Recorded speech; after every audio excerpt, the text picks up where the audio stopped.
Hey everybody, I'm Gary Palmer Jr., you're you, and together we are Minting Coins, your trusted source for crypto news, interviews, and ICO reviews. Thanks for showing up and learning about this information with us. Tap that like button since it really supports us here at Minting Coins channel, and it also helps other people find this content. Also, if you have any questions or comments, leave them in the comments box below so your voice is heard as part of this community.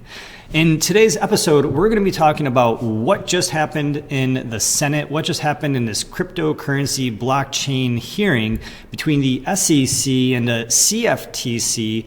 What was said, because there was a lot of speculation, there was a lot of concern about where regulation is going in the world, where regulation is going in the United States, and are we essentially going to push away Bitcoin and blockchain technology, or are we going to start accepting this technology into our lives so each of our specific countries can start being part of this new blockchain industry and take advantages of this new global decentralized economy which we are moving into. Now, there's a lot of concerns and a lot of speculations about distributed ledger technology, separating the Bitcoin and the Bitcoin blockchain technology from just a blockchain technology itself, right? What is that? What does it mean?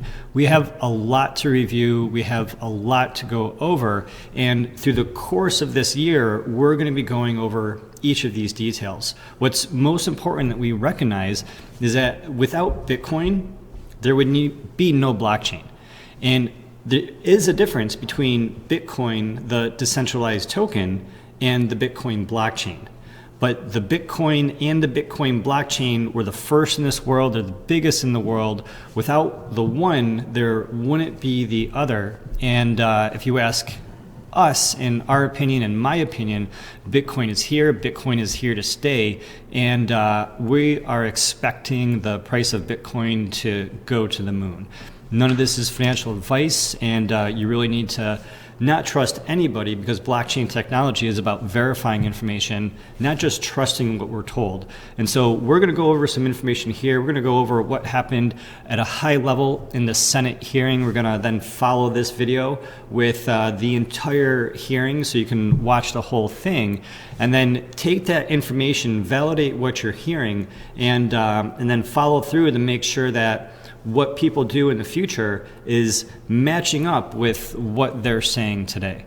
So with that being said, let's dive right in to get a high level of what happened, and let's discuss. So the big headline for me that comes out of this is that without Bitcoin, there would be no blockchain. And this is a quote from the US CFTC chairman that he said to the United States Senate. So just to recap, what happened yesterday is that there was a Senate hearing yesterday, Tuesday, with Christopher Giancarlo, who's the current chairman of the Commodity Futures Trading Commission, the CFTC, and Jay Clayton, who's the chairman of the SEC, the Securities and Exchange Commission, which we all know and love in the United States and around the world. And so what Christopher Giancarlo said, the chairman of the CFTC, is that we owe it to this new generation to respect their enthusiasm for virtual currencies with a thoughtful and balanced response. Not to have a dismissive thought and a dismissive response. We want to really give this serious consideration and see how this can be supported in the United States moving forward. And so these statements that Giancarlo has given has created a ripple effect of encouragement to Bitcoin and blockchain enthusiasts, Bitcoin and blockchain traders, Bitcoin and blockchain people from all aspects of the industry.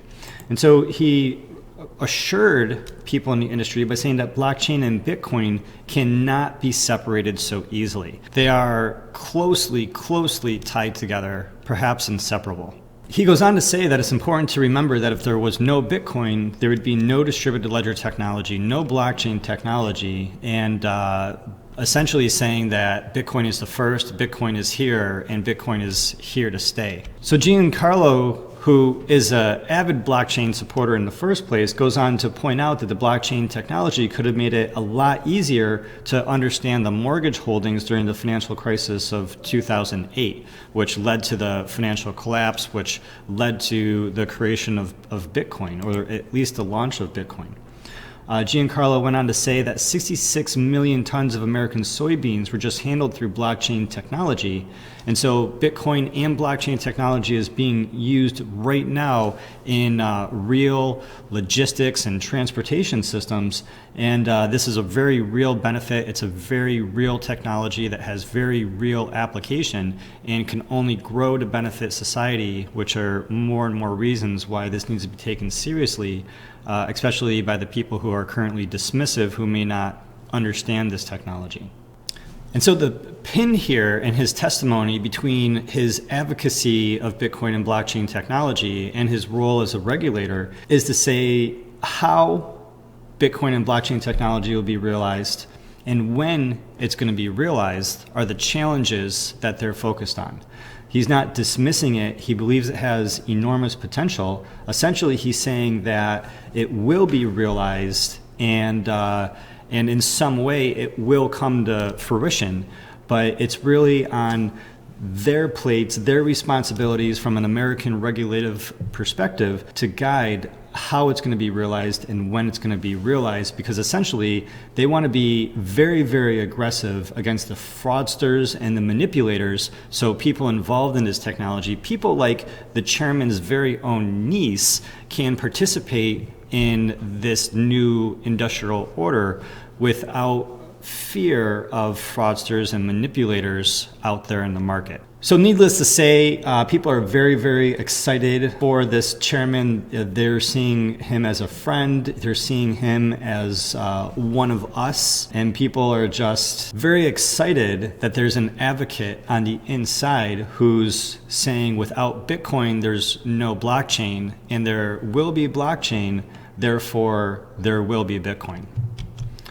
And Chris Giancarlo, whose Twitter following has increased like sevenfold since he gave his testimony, he's not alone, because other people that were a part of the hearing, people like Virginia Senator Mark Warner, they're very bullish on Bitcoin. Mark Warner, the Virginia senator, became very wealthy when he invested in cell phones very early, when people thought cell phones were a fad, and he didn't, people didn't think everyone in the world was going to have a cell phone. He got involved in cell phones very early, became a multimillionaire, and now what he's saying is that the cryptocurrency market could hit $20 trillion within just a couple of years, which is closely coinciding with the John McAfee prediction of Bitcoin reaching $500,000 by 2020 as well. So this is all very, very exciting. This is all very, very interesting. We've said for a long time that there's countries all around the world we've been seeing and reporting on who are essentially allowing cryptocurrencies to flow into their countries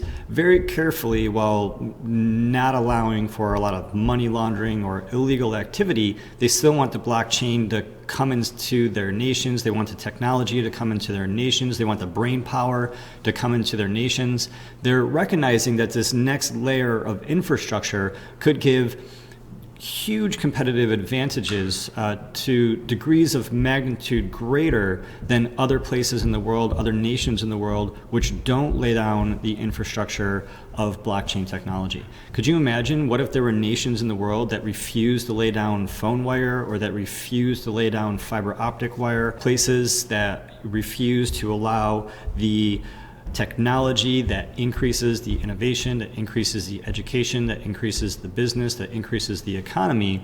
It would be a huge detriment for those places in the world, many of which still exist today, some of which are actually in America, where they don't have that infrastructure for their parts of the world to grow as great as other parts of the world.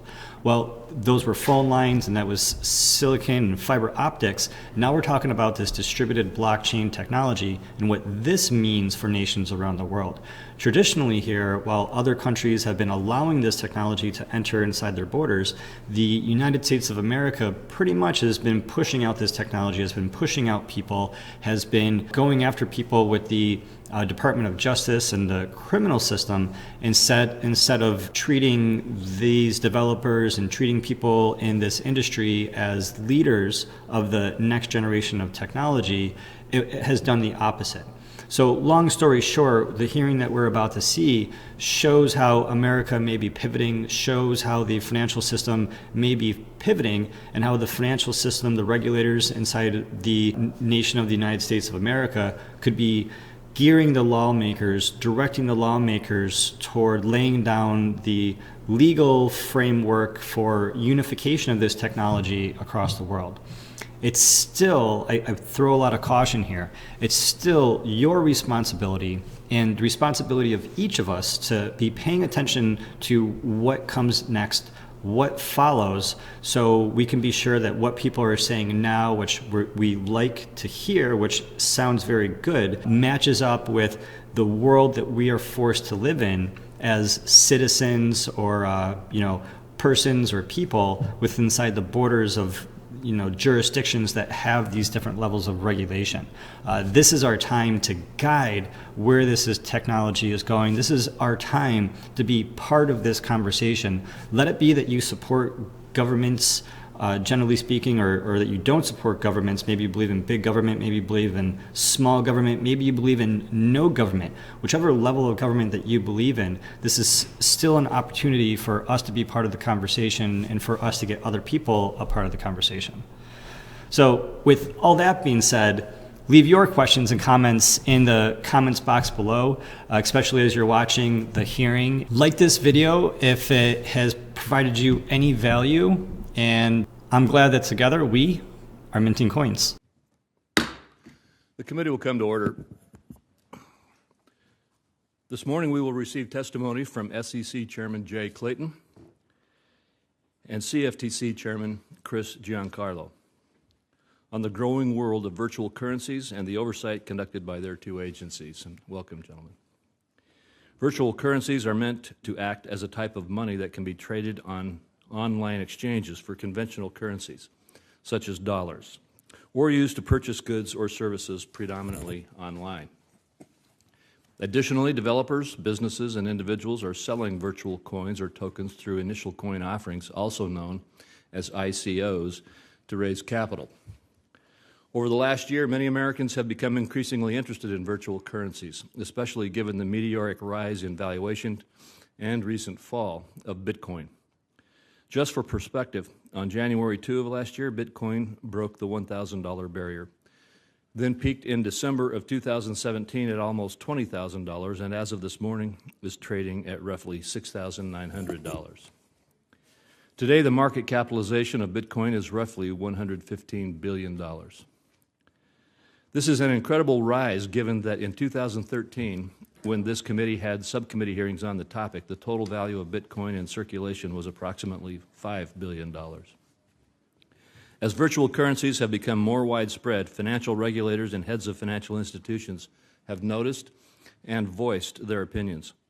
Regulators and heads of industry have tried to educate investors so that they make informed decisions and ensure that the markets they oversee and participate in are working appropriately. For its part, the SEC has put forth many statements and guideposts to help the markets and investors. Namely, the SEC has issued investor bulletins on initial coin offerings, issued an investigative report on what characteristics make an ICO a security offering, issued several statements by Chairman Clayton on the issue, brought enforcement actions against fraudsters, and issued joint statements with the CFTC about enforcement of virtual currency-related products. The CFTC has also been helping inform the markets by launching a dedicated website on virtual currencies to educate investors, bringing enforcement actions against individuals involved in cryptocurrency-related scams, issuing several statements by Chairman Giancarlo and other commissioners on the issue, and scheduling hearings on the topic. Much of the recent news about virtual currencies has been negative. Between the enforcement actions brought by your agencies, the hack of the International Coin Check Exchange, and the concerns raised by various regulators and market participants, there is no shortage of examples that increase investor concerns. It's also important to note that the technology innovation and ideas underlying these markets present significant positive potential. These aspects underpinning virtual currencies have the ability to transform for investors the composition of and the ability to access the financial landscape, thus changing and modernizing capital formation and transfer of risk. Technology is forward-looking, and we look to our regulators to continue carrying out their mandates, including investor protection, as markets evolve. I look forward to hearing more and learning more about virtual currency oversight from our two witnesses today, including what their agencies are doing to ensure appropriate disclosures and safeguards for investors. Senator Brown? Thank you, Chairman Crapo, and welcome to Chair Clayton and Chair Giancarlo. Good to have you both here. Virtual currencies, Bitcoin specifically, have captured the attention of investors and speculators and computer programmers and regulators all over the world. I don't know how many people imagined how quickly and broadly Bitcoin and the technology it's based on would spread. It's nothing short. To most of us, it's nothing short of remarkable. To be sure, it's critical for our regulators to understand innovation and technology so that markets can grow and evolve while investors and consumers are protected. Understanding the risks of emerging technologies is no easy task, but we rely on you to maintain the integrity of these new markets and minimize the risks to Americans who want to participate in them. The volatility of Bitcoin has been also remarkable, defying attempts to think of it as a traditional currency. Bitcoin's 1,000% rise last year and 60% decline last month makes yesterday's Dow Jones record point drop look almost like a rounding error. But that growth has shown us the intersection of ingenuity and too often greed. Sometimes it appears that scam artists and hackers may understand more about the technology than most market participants. That should concern all of us. I hope our witnesses today help us understand the evolution of the markets related to virtual currencies, raise awareness of the many threats involved, and identify the regulatory gaps.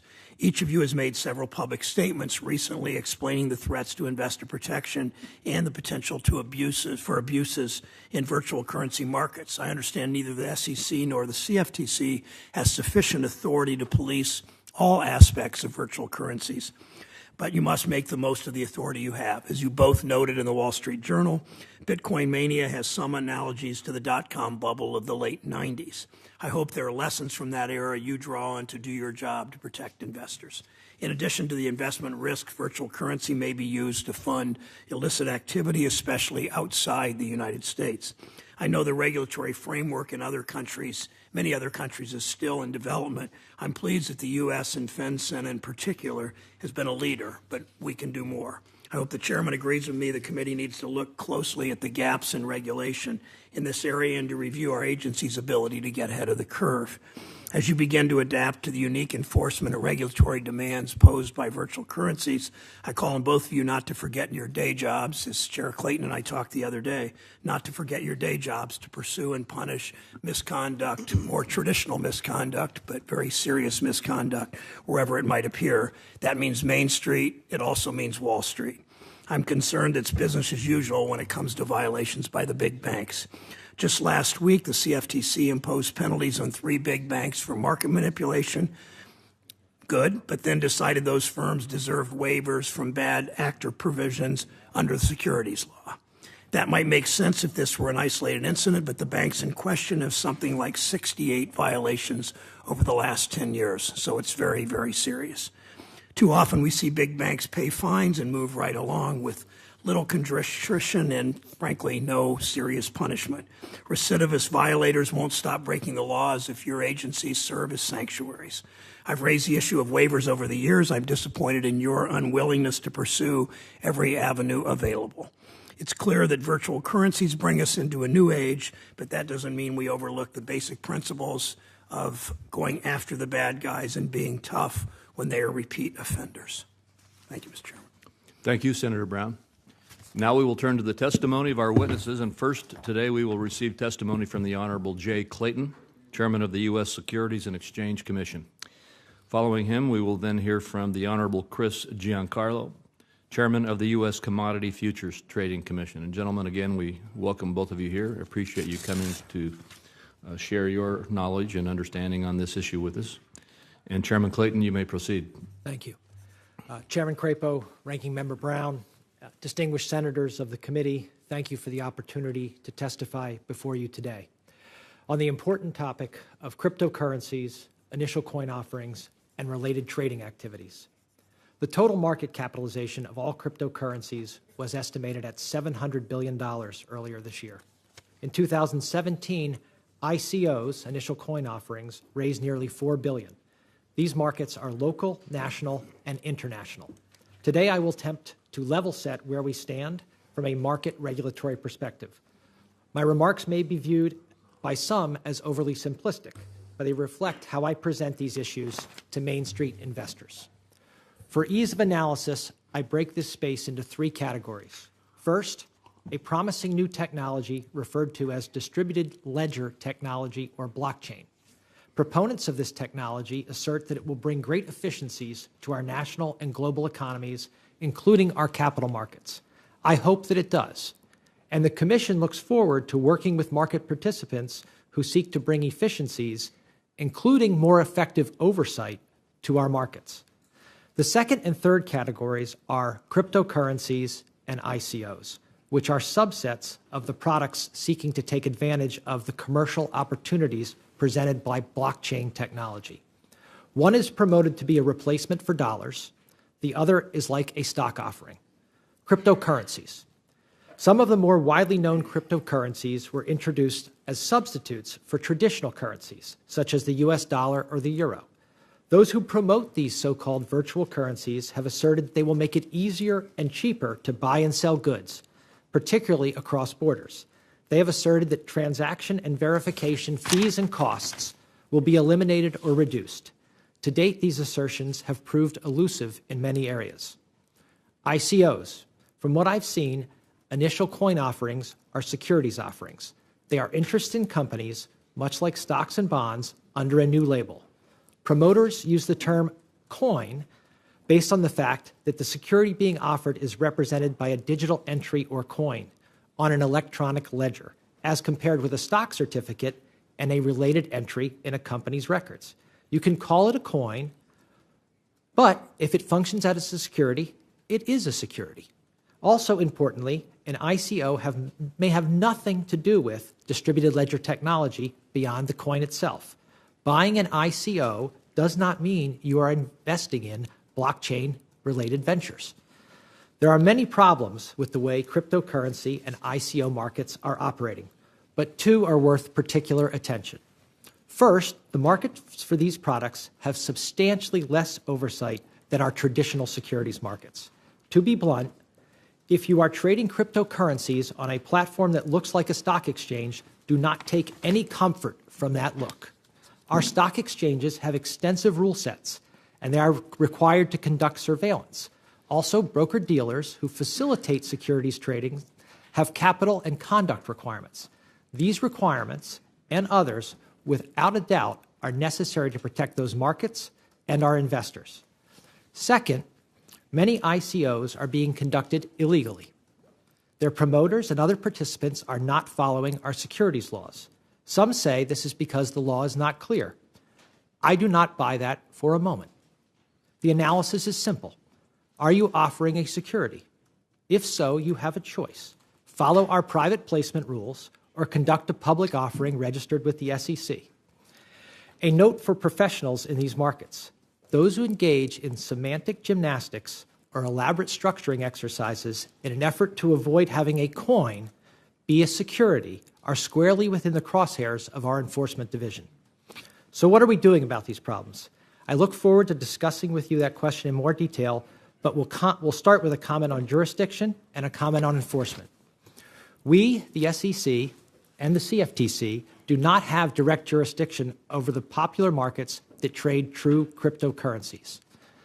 This is not an oversight. It is the result of a new product and market. The traditional currency markets did not need direct regulation by market regulators such as the SEC or the CFTC. They are sovereign-backed and regulated with a long history. Cryptocurrencies, on the other hand, have no sovereign backing or oversight, and again, to be blunt, are currently functioning as assets for trading and investment much more than as mediums for exchange. Please do not view this description as a request for expanded SEC jurisdiction. If asked, we will work with other regulators to evaluate and address this issue, including our friends at the Fed, our friends at the CFTC, and the state regulators. They all have a keen interest in this market. I'll close. I know my time is short. To the extent that digital assets like ICOs are securities, and I believe every ICO I've seen is a security, we have jurisdiction and our federal securities laws apply. We will enforce these laws. Many of these laws also include private rights of action. We are working with the DOJ and other regulators to enforce these laws. Thank you for your opportunity to testify before you today. Thank you for the opportunity to testify before you today, and I stand ready to work with Congress on these issues and look forward to your questions. Thank you, Chairman Clayton. Chairman Giancarlo. Thank you, Chairman Crapo, Ranking Member Brown, and distinguished members of the committee. I've submitted a written statement for the record that details the CFTC's work and authority over virtual currencies. But with your permission, I'd like to begin briefly with a slightly different perspective, and that is as a dad. I'm the father of 3 college-age children, a senior, a junior, and a freshman. During their high school years, we tried to interest them in financial markets. My wife and I set up small brokerage accounts with a few $100s that they could use to buy stocks. Yet other than my youngest son, who owns shares in a video game company, we haven't been able to pique their interest in the stock market. I guess they're not much different than most kids their age. Well, something changed in the last year. Suddenly, they were all talking about Bitcoin. They were asking me what I thought and should they buy it. One of their older cousins, who owns Bitcoin, was telling them about it, and they got all excited. And I imagine that maybe members of this committee may have had some similar experiences in your own families of late. It strikes me that we owe it to this new generation to respect their enthusiasm about virtual currencies with a thoughtful and balanced response, not a dismissive one. And yet we must crack down hard on those who try to abuse their enthusiasm with fraud and manipulation. And we must thoroughly educate ourselves and the public about this new innovation, and we must make good policy choices and put in place sound regulatory frameworks to reduce risks for consumers.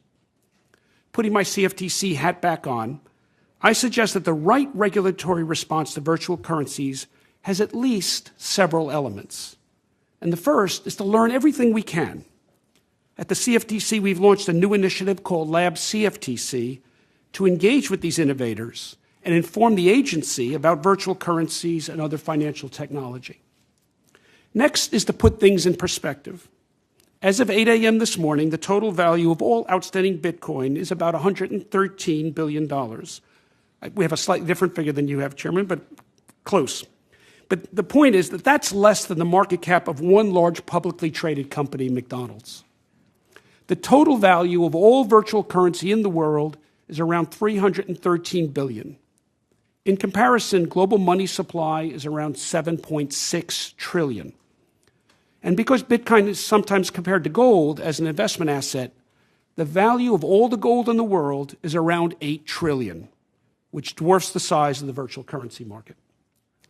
The next task is to tell the public what we learn and educate consumers. There's a lot of noise around virtual currency, and regulators must help set the record straight. The CFTC has produced a large amount of consumer education materials on virtual currencies, including written statements, podcasts, webinars, and a dedicated Bitcoin website. We've even scheduled visits to libraries and briefings for seniors. We've never conducted this much outreach for any other financial product. Another element is regulatory coordination. Because no one agency has direct authority over virtual currencies, we have to work together. That includes us, the SEC, the Fed, the IRS, the Treasury's FinCEN network, and even state banking officials. And the next element is to exercise our legal authority over derivatives on virtual currencies while clarifying our statutory limitations. To be clear, The CFTC does not regulate the dozens of virtual currency trading platforms here and abroad.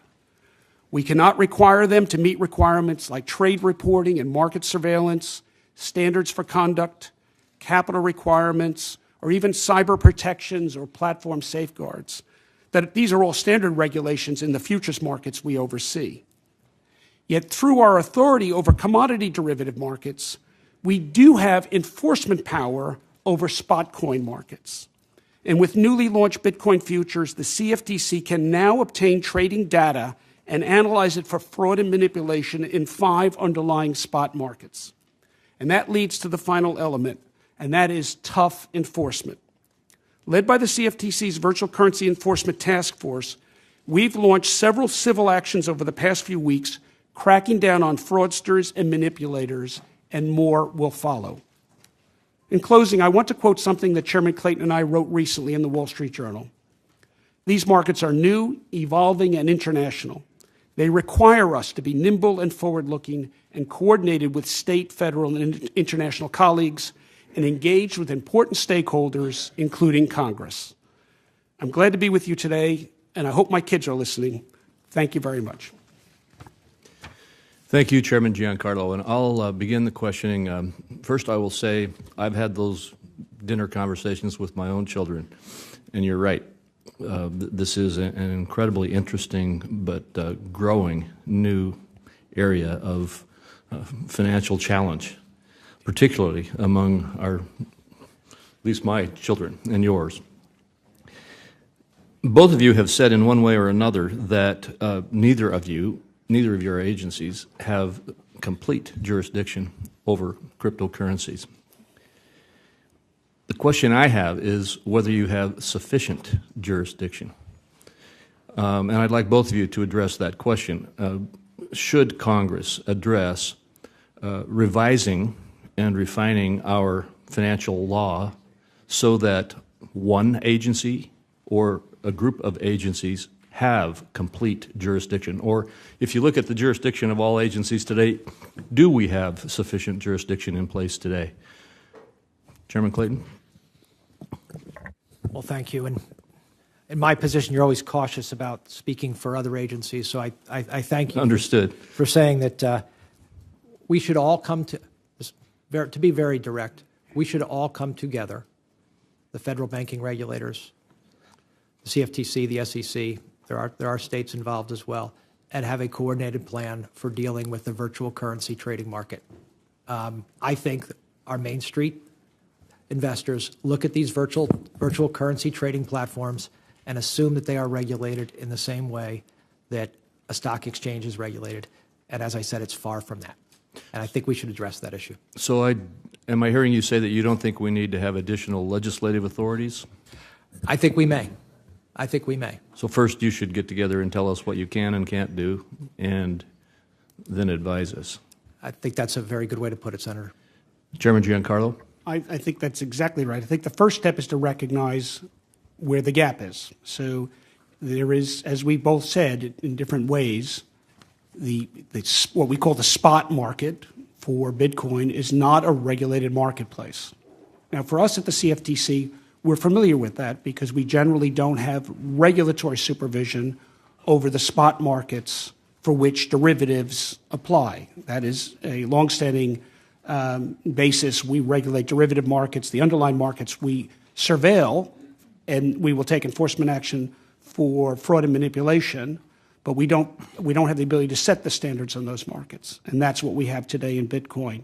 And unless it's an ICO, then as Chairman Clayton described, he also doesn't have the jurisdiction. So there is that gap, and I think the starting point for an informed conversation is there is that. Now, there are other elements to it. There are other agencies that come to bear on this. So state regulators, there's a patchwork of state regulation across the nation. Some states have been very assertive in this area, other states less so, and some states have nothing.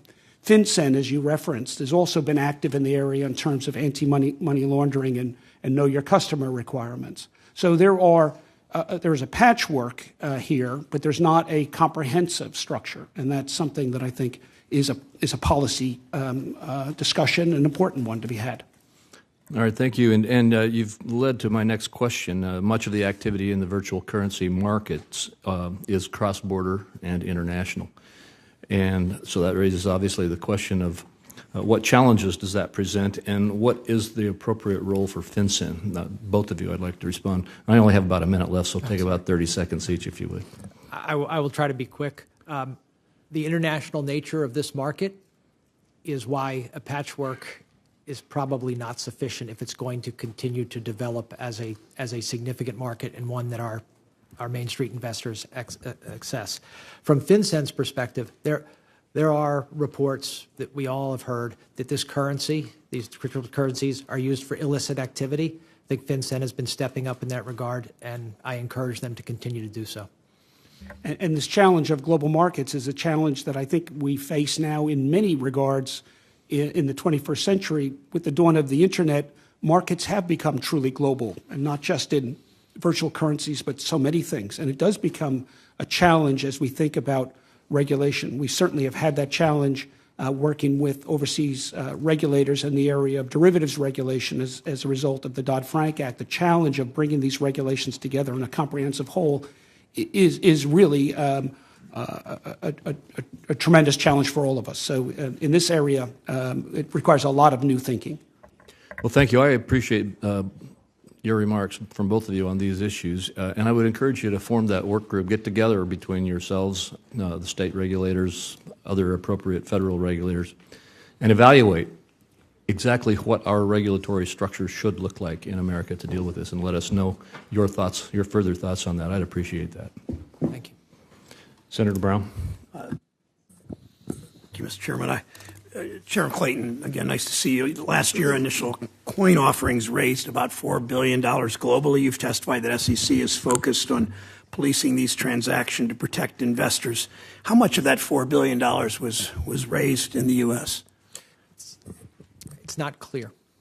It's hard to get a number on that because this has been conducted on largely an unregulated basis. But I imagine, Senator, a significant enough portion where we should be paying attention. And my understanding is during the last few months, the SEC has taken 4 enforcement actions targeting coin offers for serious violations of law. I mean, that speaks volumes about the work that the challenges in front of you.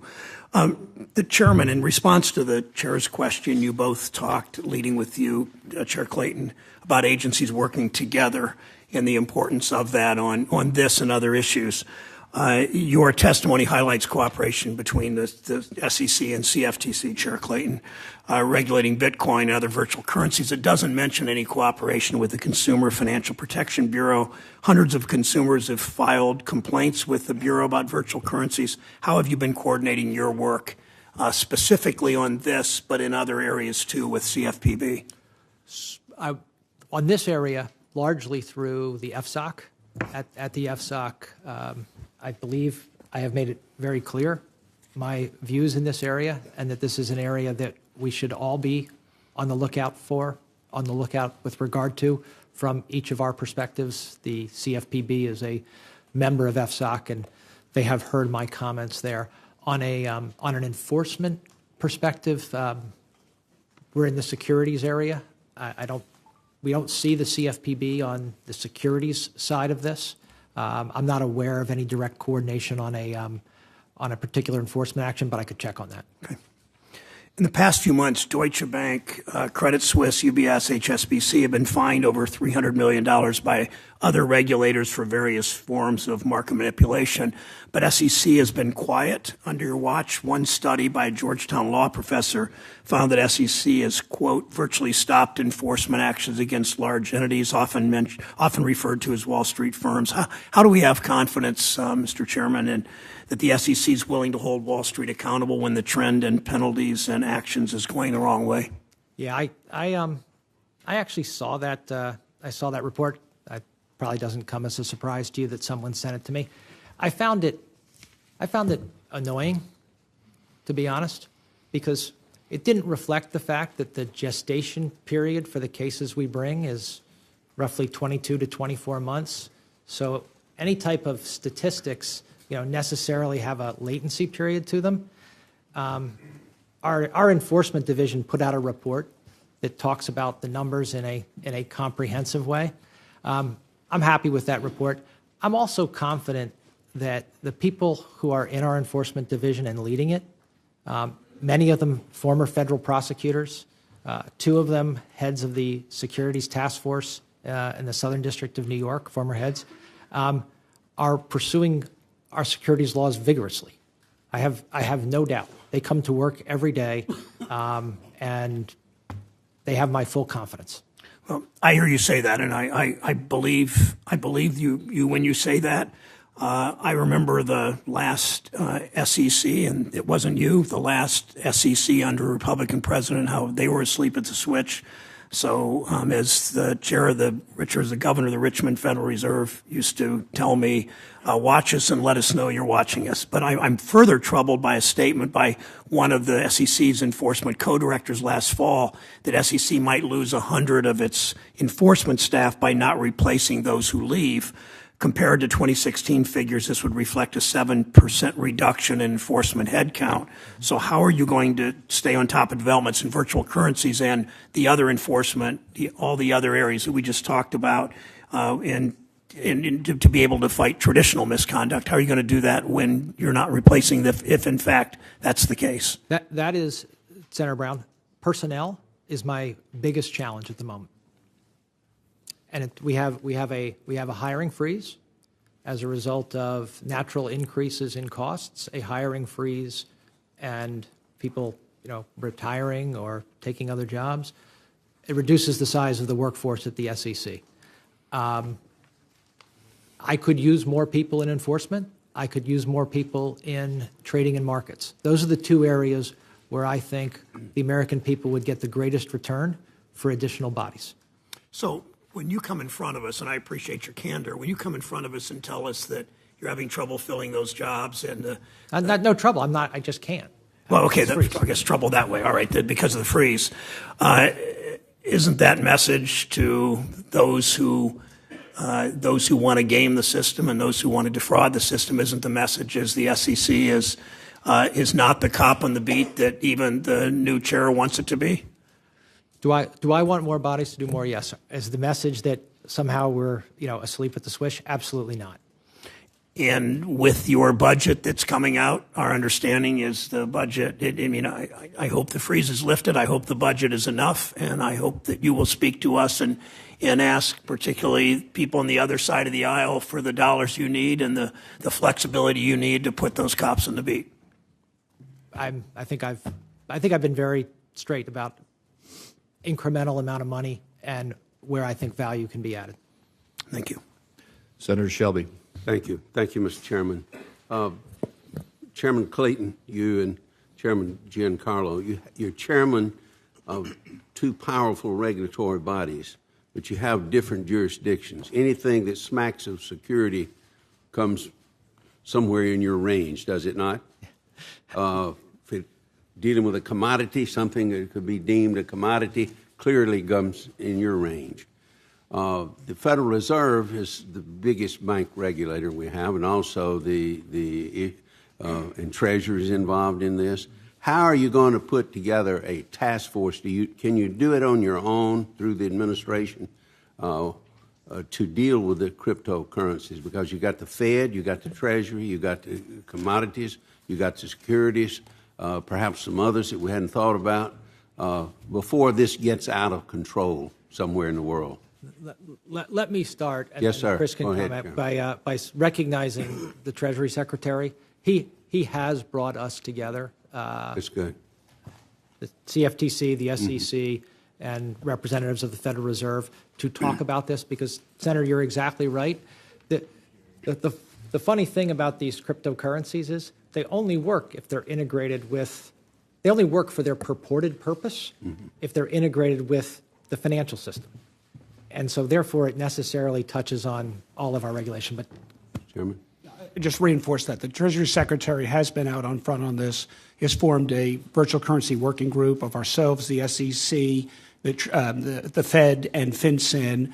We've had a number of preliminary conversations and work streams developed I've had a number of bilateral conversations with the Treasury Secretary on virtual currencies, and we are going to be coordinating our various responses. It's begun with just some broad conversations establishing our different jurisdictions so that we're all clear as to what we're doing, but also what we're not doing, where the gaps are. Do you need additional legislation in this area to both of you, or can you think you can work it, a task force together to get your arms around this without that? I can't give you a definitive answer to that question because we should work together. But Senator, we may be back with our friends from Treasury and the Fed to ask for additional legislation. But you know, we live in a virtual world. We go to the doctor and they give you a virtual examination. You know, we go here, it's a virtual, and this was not my world. I started out pencil and paper in school, as you can imagine, but in my day. But at the same time, this currency, this cryptocurrencies, they lack intrinsic value, it seems to me. They lack liquidity. Sure, people have probably made a lot of money going up, and a lot of them made money or lost money going down, but I don't know where the bottom is, if the bottom was ever reached, as opposed to a sovereign issued currency. You disagree? No, Senator. I don't know where the natural equilibrium point is in this, but I will tell you there are some economists who posit that there is a relationship between Bitcoin value and the difficulty or the cost of mining which is a process of electronically producing these, and that there are some charts I've seen that have plotted that correlation that seem to be readily correlated until last summer when the price broke free of that correlation, and that it came back into correlation late at the end of the year last year. Now, I'm not an economist. I find those things fascinating, but I'm not an expert in it. But the point the economists are making is that there is some sort of floor, that the level set is not zero, that there is some floor there tied into the cost of mining of Bitcoin. And I'm not endorsing that point of view. I'm just sharing that with you. Chairman Clayton, do you have any comment? Yeah, look, there are a lot of smart people who think there's something to the value of the cryptocurrency and the international exchange, and I'm not seeing those benefits manifesting themselves in the marketplace yet. And from the perspective of, look, I look at this as a perspective of protecting Main Street investors. They should understand that. How do you put a value on cryptocurrencies? Does the market put a value on it, or does it go straight up and then straight down, or what? Well, that's, what's something worth? It's what somebody's willing to pay you for it. But in our world, the securities world, there are rules that dictate how much you have to tell somebody about what it is you're selling them. But part of your mandate, or the Securities Exchange, is to protect the investor. Is that right? That's right. And the chairman of the Commodity Futures Trading, he's seen, obviously, commodities just go wild at times, and your mandate is to watch the commodities, right? Market integrity is generally perceived to be our core mandate. You also mentioned personnel. You need personnel.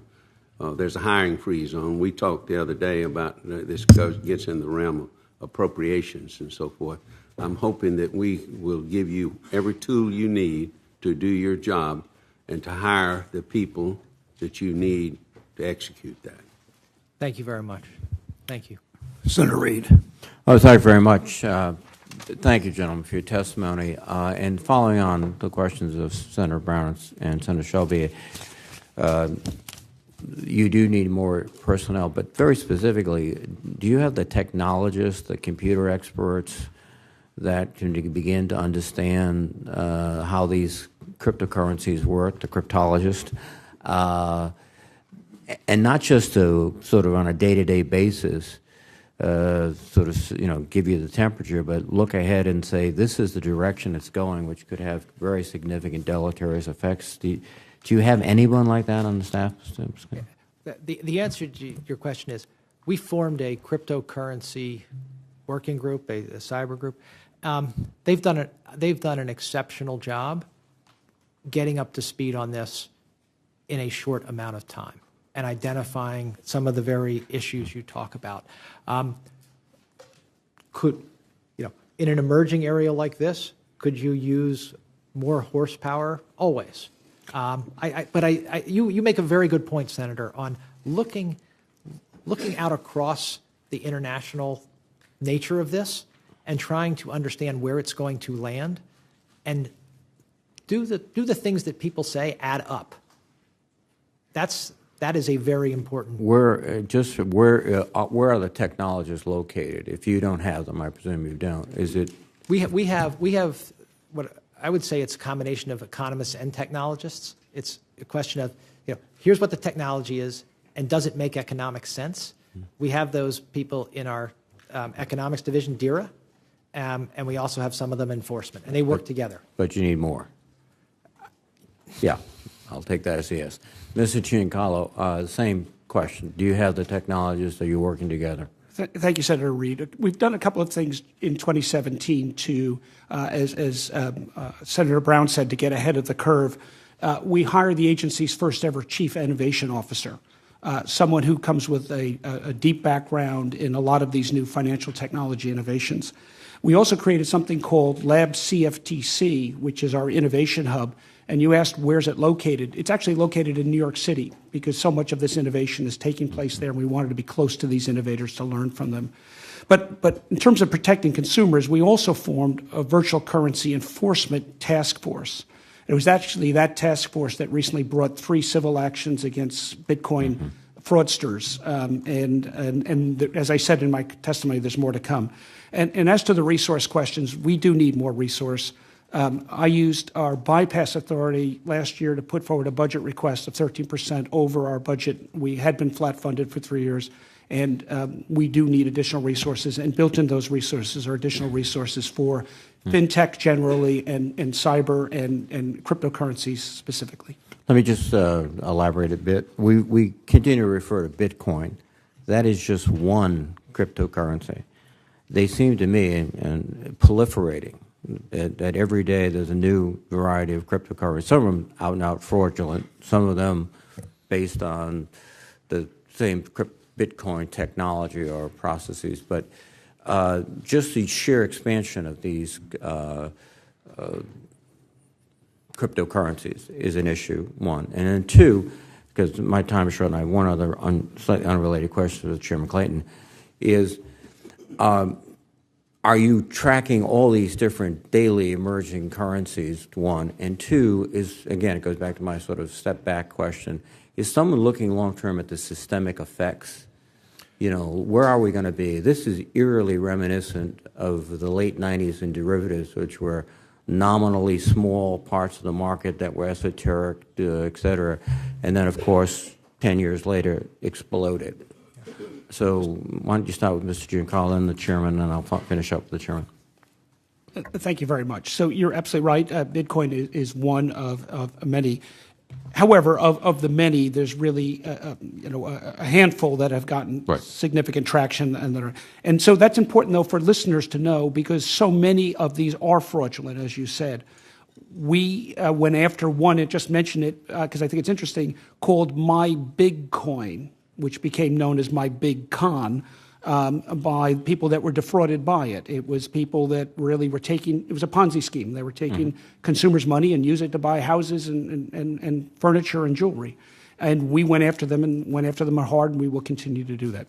In terms of systemic risk, right now this is still a relatively small market just by ratio, but as you say, we have to watch it and watch it carefully. Mr. Chairman. Yeah. So, as I mentioned, the SEC doesn't have direct jurisdiction over the pure cryptocurrencies, but we have had to watch it because, of course, they're integrated with the markets that we do oversee. And to your question of does 10 make sense or 15 or 20 make sense, I have a hard time getting my head around that, because if it's efficient medium of exchange, 15 of them fluctuating different places probably doesn't make a lot of sense to me. But that's where I'm at. On systemic, look, I agree with Chairman Giancarlo. But if people are getting ripped off, that presents reputational risks that can have systemic effects. We can go into a raft of questions: money laundering, evading, et cetera. But just changing gears 1 second, and I'll make a comment and then follow up with a written question. There is some consideration I have heard of the SEC allowing in public offering, initial public offerings, bars to suit, i.e. forced arbitration.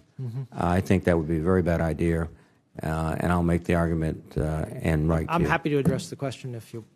Well, we're out of time on that right now, so we'll have to do it in writing. You can put, we'll talk. Senator Rounds. Thank you, Mr. Chairman. Gentlemen, I'm just curious. I go back to where I learned with a pen and pencil to begin with as well, and we did not have a quill at that time, but we did have number 2 lead. And as I get into this and learn more about this thing, it's fascinating to see how quickly things are moving, and yet everything that we talk about seems to translate back into dollars and cents yet. That has not changed until now. And suddenly we're talking about a new type of exchange, and it sounds almost like bartering to me. And it's a bartering which could avoid the determination of a value in dollars and cents, which brings up the question of how do you tax it if you need to? How do you recognize income? But also, in this particular case, I noticed both of you identified that you have additional, or you have existing resources and regulatory oversight capabilities that you are utilizing today. And while I question whether or not there are seams that have to be filled, it would appear that some basics that maybe a lot of us don't quite understand still have to be answered. And I just want to just start out, because I think, Mr. Clayton, you started with this discussion with regard to the issue of whether or not you had control over an ICO, and the fact that if they were issuing, in this particular case, Bitcoin, or the opportunity to market it, you had identified it as a stock, or at least a value of something. What is, in this particular case, that thread that you utilize once again, and can you delve into that a little bit more about how your agency responds to the regulatory need in this particular case? What is the specific item that you look at as being an item which is subject to your review? A security in what? The definition of a security is broad, and it includes. I'm going to not use the technical terms. There's Supreme Court cases and things like that, but it includes if you are offering me a security or offering me something, a coin, and I give you money, and the purpose of me giving you that money is to profit from your efforts going forward. So if I give you money, and you give me a coin, and you say I'm going to take the money and I'm going to grow a business, and that's going to increase the value of that coin. And by the way, Chairman Clayton, you can trade it to somebody else. So you may be able to get value for it tomorrow. In fact, you probably will get value for it tomorrow. Buy now so you can get more value for it in a few days. That's a security. So commodity-wise, if we're looking at trading commodities, you would not have an interest in the subject of investigating or reviewing whether or not the trading of an ag commodity was something. And yet, when we talk about the CFTC, we're talking about a different story where commodities most certainly are an item of interest to you. Is Bitcoin, or are these as currently being traded, are they a commodity, or are they a security, or are they both? What's so challenging about Bitcoin is it has characteristics of multiple different things. One of the phrases that's often used is that Bitcoin is a medium of exchange, a store of value, or a means of account. Well, those three things have different connotations to them. If it's a medium of exchange, then it's like a currency-like instrument. And yet, as we've seen, a number of means of exchanges have been closed to Bitcoin. There was recently a Bitcoin conference that stopped accepting Bitcoin for registrants because they couldn't process the payments. So, but yet it's still spoken of as perhaps a means of account. And in that case, it has implications from the Fed and currency.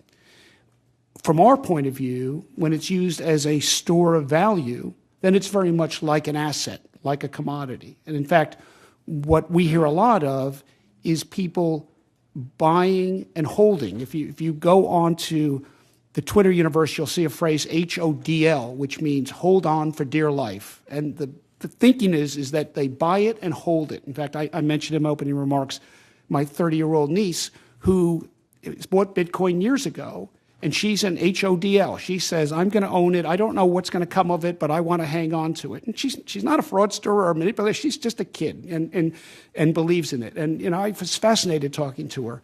And I think she represents a lot of folks that think there's something in this, I want to hold on to it. And so in that regard, from our point of view, it's a commodity. And if there's a derivative on that, we regulate it.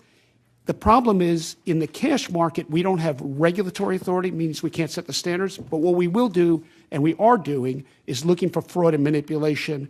And we intend to be very aggressive, if nothing else, so that people like my niece can have some security that there's not fraudsters and manipulators out there, and there are far too many of them. I think, Mr. Chairman, your suggestion earlier that we bring them both back in at a later date after they've had an opportunity to look at the differences would be very appropriate. Thank you, gentlemen. Thank you, Mr. Chairman. Senator Warren. Thank you, Mr. Chairman. So, Chairman Clayton, on January 26, Bloomberg published an article entitled SEC Weighs a Big Gift to Companies, Blocking Investor Lawsuits. Now, as you know, class action lawsuits are how investors can hold companies accountable when they defraud people. And the article says the SEC is thinking about letting companies sell shares in initial public offerings while at the same time allowing those companies to prohibit investors from bringing class action lawsuits against them. Wow. I mean, forcing investors to give up class actions when they've been defrauded. The SEC has never allowed corporations to bar investors who get cheated from bringing class action lawsuits. So I just want to get a straight yes or no answer from you on this. Do you support this enormous change in SEC policy? So I think you know that I can't prejudge an issue that may come before the SEC, but I'd be happy to talk to you about this. And let me get to the bottom line. I can't dictate whether this issue comes before us or not because of the way it has come before the SEC in the past. But I'm not anxious to see a change in this area. Okay, so I'm reading tea leaves here. No, you are reading tea leaves. I'm not. You run this agency. The change can't happen without your approval. I think it's fair for the. That's actually not right. If it came up before the agency, I'm only one of 5 votes. I'm going to guess there are going to be at least 2 votes against that, and that you, at best, will be the deciding vote. Senator, I don't want to prejudge the issue. If this issue, I want to be practical. If this issue were to come up before the agency, it would take a long time for it to be decided because it would be the subject of a great deal of debate. And like I said, in terms of where we can do better, this is not an area that is on my list for where we can do better. Okay, so I tell you what, Chairman Clayton, I'm going to let you get away with that because what I'm reading is real skepticism about a rule like this. You know, the SEC's mission is to protect investors, not throw them under the bus. Mm-hmm. And I can't think of anything that would do more harm to investors than saying they have to pre-waive their rights to sue a company in a class action when that company cheats them. So, like I said, it's not a change that's on. I hear you. So let me ask you about something else, and that's the fiduciary rule. Mm-hmm. Financial advisors who put the high fees, the commissions, the kickbacks, the prizes they can get for recommending a specific product ahead of the interests of their clients cost hardworking Americans trying to save for their retirements about $17 billion every year. And that's why President Obama and the Department of Labor put the fiduciary rule in place to eliminate these conflicts of interest in retirement accounts like 401ks and IRAs. Now, less than a month after you were sworn in as chairman of the SEC, you issued a request for information asking for public comment on rulemaking related to the standards of conduct for investment advisors and broker-dealers. Mm-hmm. Can you state to this committee that any rulemaking you do on this topic will not weaken the existing protections for retirement savers? I'm making an absolute statement like that. Yeah, an absolute statement that you are not going to weaken rules for people who are trying to save for their retirement. From what baseline? Let me. Well, we have a rule from the Department of Labor. Now you could strengthen the rule, you could pass the same rule, or you could weaken the rule. I want to know that you're not going to weaken the rule. That's all I'm asking you. Here's what I'm trying to do. Let me tell you what I'm trying to do.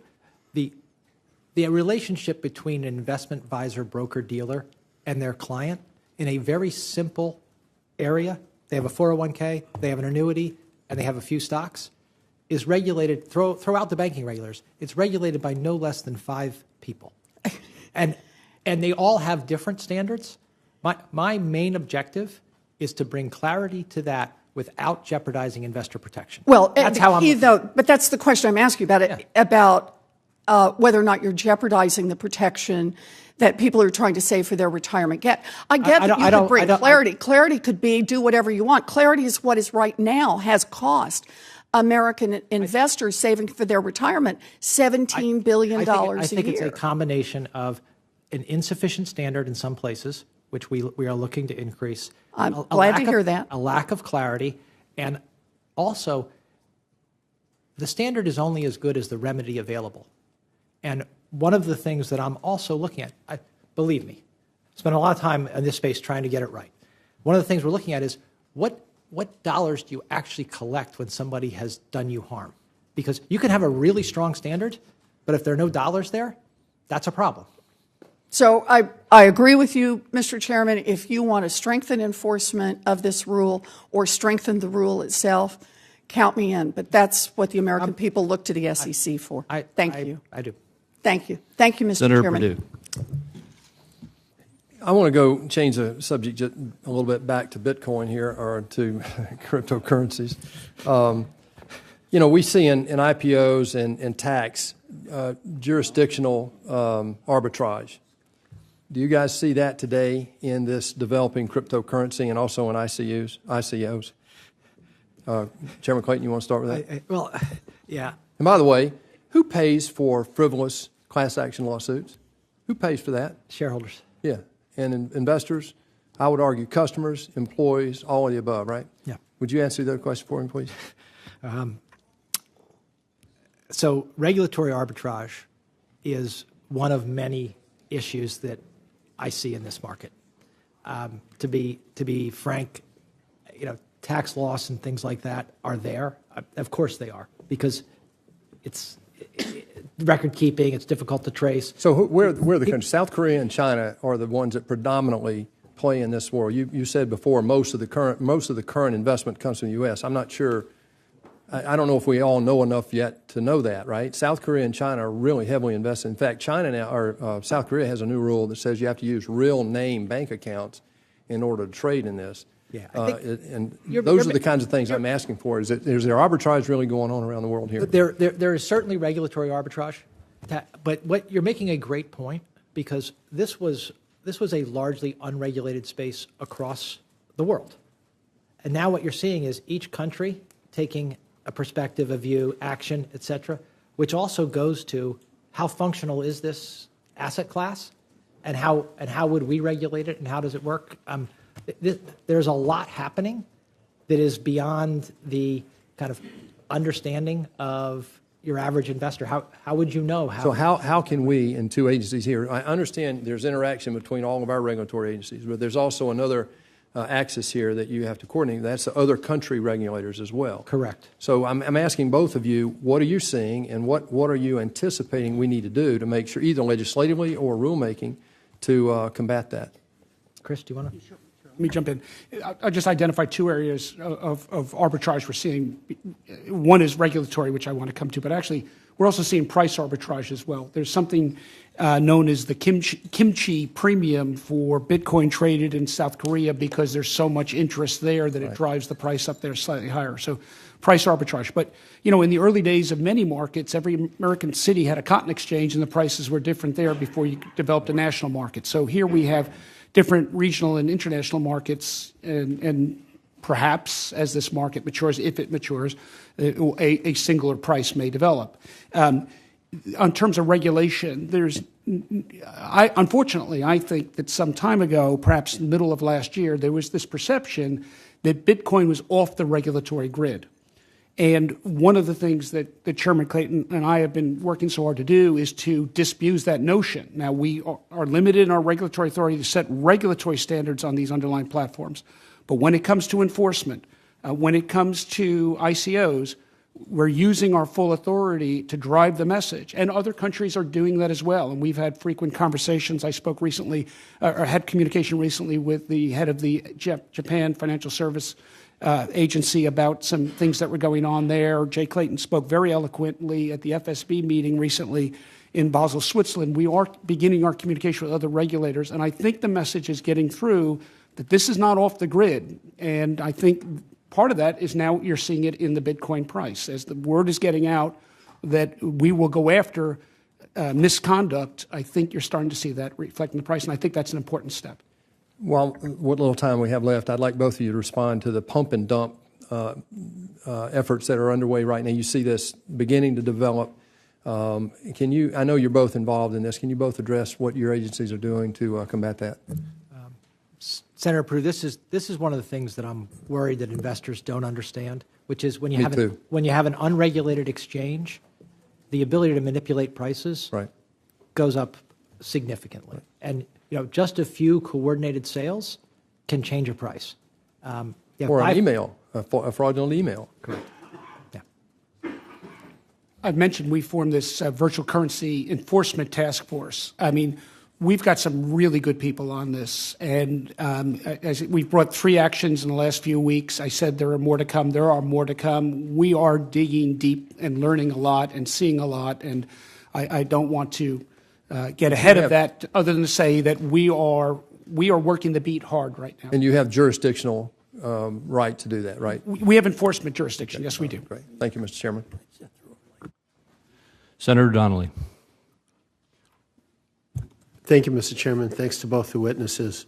And this would be to both of you. Now that the SEC and the CFTC have asserted jurisdiction and warned the public of the risks posed by virtual currency operators, what other ways can your agencies prevent retail investors from falling victim to fraud and manipulation? Yeah, I'm happy to take this question, Senator. Earlier, Senator Ranking Member Brown mentioned what are we doing with the CFPB. We've actually formed a partnership with the CFPB to consumer education in the area of Bitcoin. One of the things I've learned recently is that America's libraries are a place where a lot of people go and research Bitcoin. In fact, they use the library computers. One of the most frequently searched items from a library computer is a Bitcoin.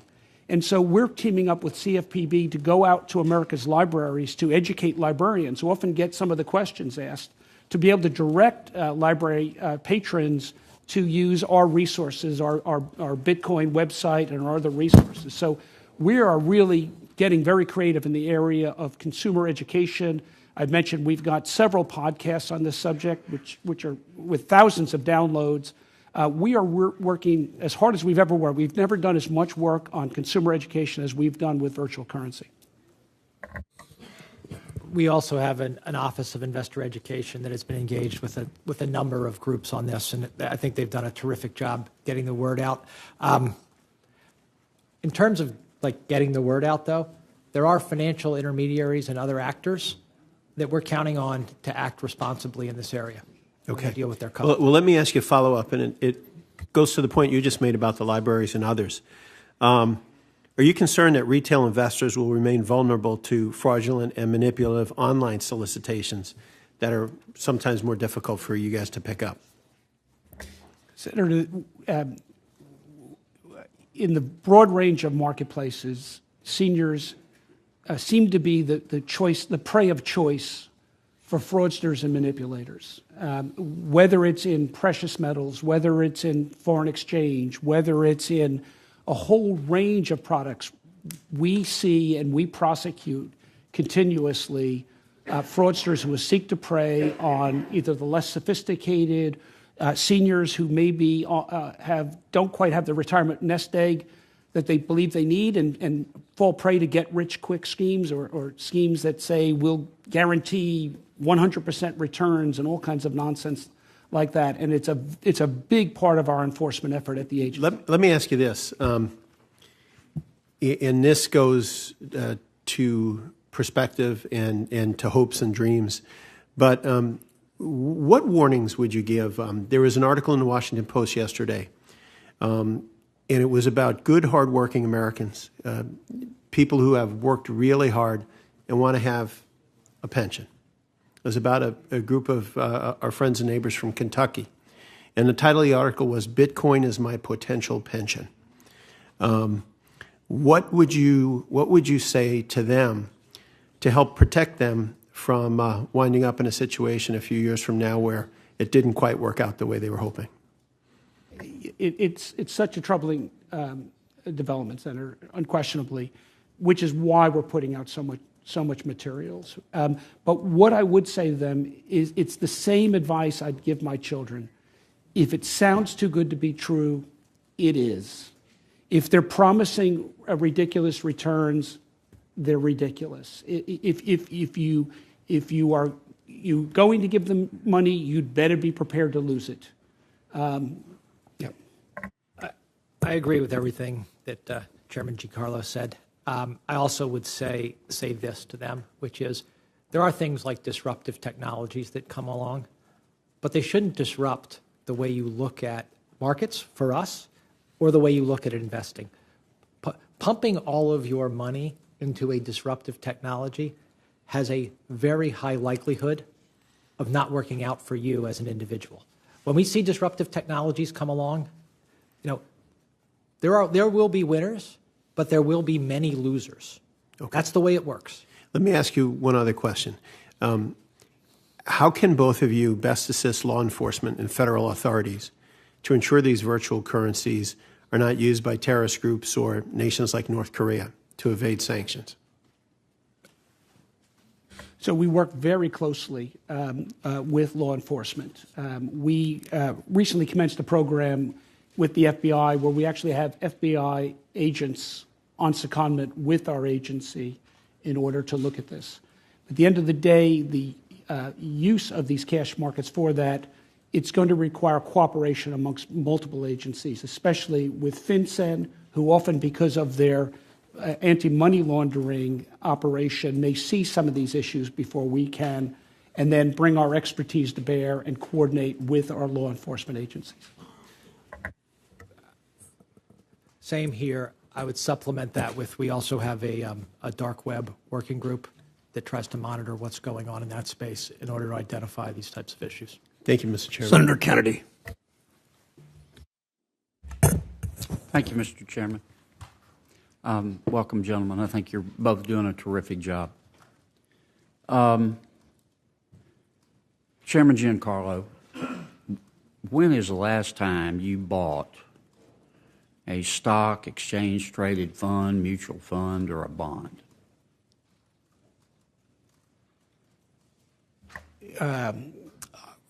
So I hold generally traded funds. Yes. When's the last time you bought one? Well, probably before I pretty much put my investing. A year ago? Well, probably before I started at the commission. 2 years ago? Yes. Okay. When you bought it, what'd you buy? Equity or bond? Index funds mostly. Index funds. Okay. when you bought it, did you sit down and read the prospectus for the index fund? Well, I'm not Cover supposed to to say cover. this as a lawyer. I'm not supposed to say that I probably didn't read it cover to cover, but I will confess that I didn't read it cover to cover. How many investors do you think do that? Don't read it? I think most. Okay. So what's the point?